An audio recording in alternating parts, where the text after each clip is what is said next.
And welcome everybody to another edition of the GSMC Football Podcast, brought to you by the GSMC Sports Network. I'm your host, Kenneth Gruenfelder, and it's great to have you guys here once again on this Football Friday. We got a lot to talk about on today's show. We're going to preview all of the games for this weekend, and we're also going to recap last night's game to start off the show between the Bills and the Bucs. We'll recap that in a second, but I just want to remind you guys. Well, first I want to do the Patreon second. But obviously, to tip or donate and get your comments recognized, to be a part of the show. For me to highlight your comment in the comments section, and talk about it on the show. Make sure to go to streamelements.com/gsmcsportsnetwork./tip. Again, that really helps the show. And obviously, for bonus coverage materials that are not covered by this broadcast, make sure to go to patreon.com, search up GSMC Sports Network, and that is where you can find all of the exclusive content here on the GSMC Sports Network. Not just my podcast, but the other podcasts as well here on the GSMC Sports Network. We have actually a doubleheader today. We got the football podcast right now, and then we have the baseball podcast. That'll be shortly after I record the Patreon for this episode today. I'll preview the World Series, which begins tonight, and I'll recap the championship series in both the American League and the National League, and go through some other news around the league as well. But yeah, we got a lot to talk about. Let's start off the show now by getting into talking about last night's game. And, I said yesterday that I thought this would be a two-score game. I thought the Bills would get back on track, and they did. But, again, I wasn't I left wanting more with that game last night from the Bills. Because at times you looked at it and you're like, wow, here we go. This is the Bills that we're expected to see. But especially in the second half, I mean, they only scored 7 points, and I kept saying, because I had the Bills covering the spread last night, I'm like, you got to score again, because eventually the Bucs are gonna are gonna score again at some point. And sure enough, it happened at the end of the game. And the Bucs backdoored, so I ended up losing that game in my spread pool, which just was, again, a bad beat. The backdoor is one of my greatest enemies. But let's go through it. So the Bills start. The Bucs started off the game. They punted.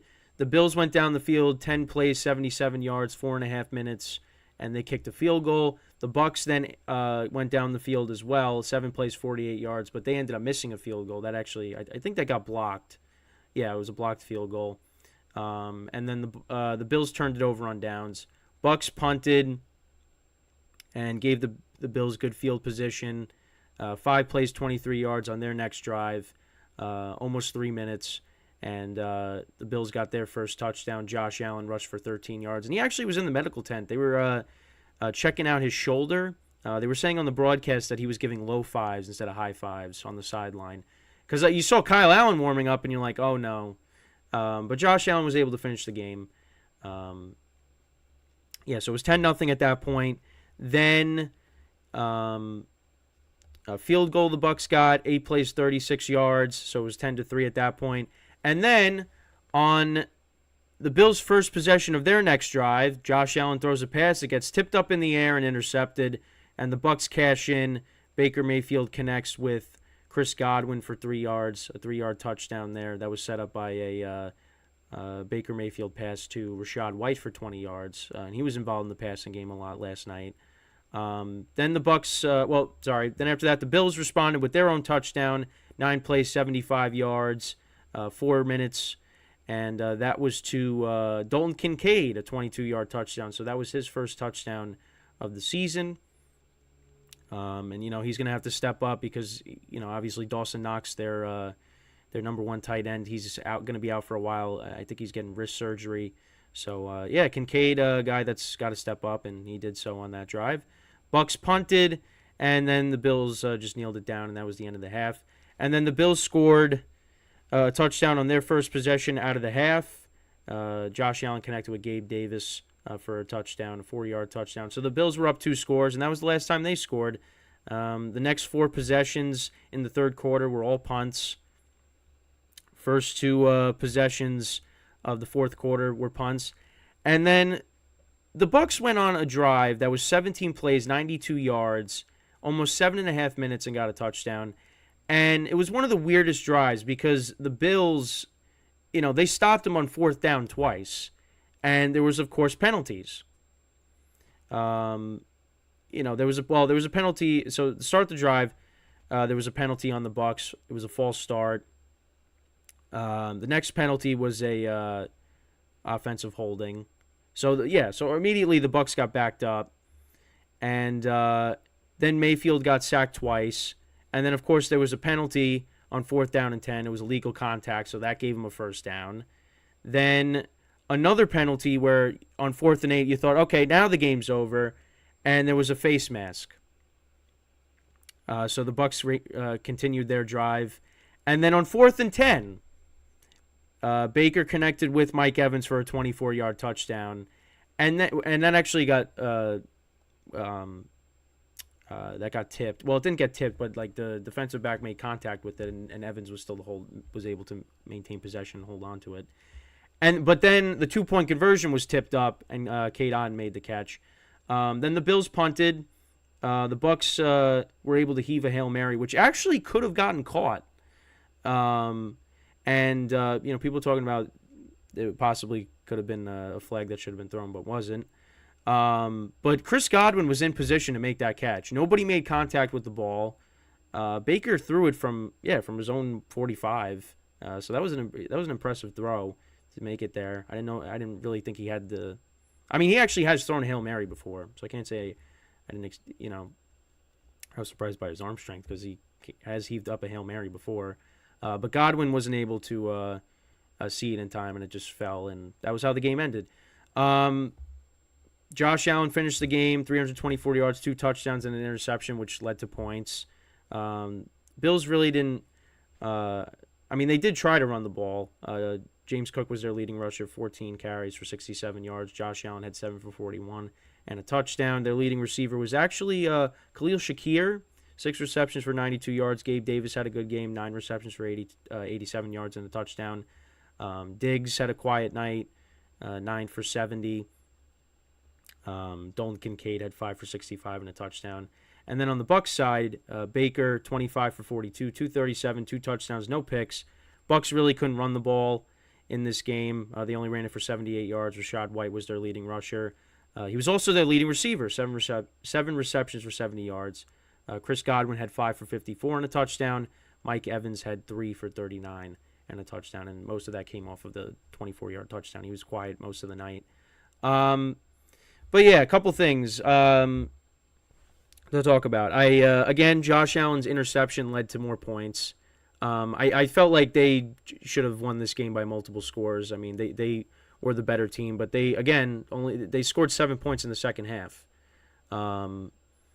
And as for the Bucs, again, more of the same. They're continuing to struggle to run the football. Baker Mayfield, they were talking about it, I think, on the telecast too, is he was a little gun shy. There was a lot of checkdowns last night. Really didn't throw the ball down the field.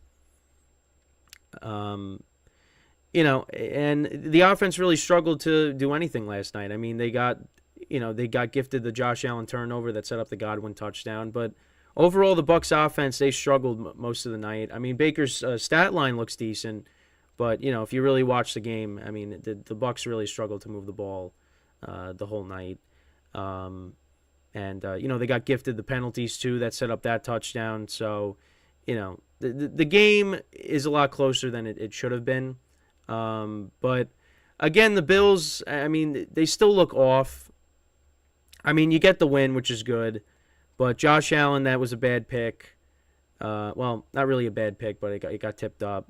But I mean, again, another turnover that led to points for the other team.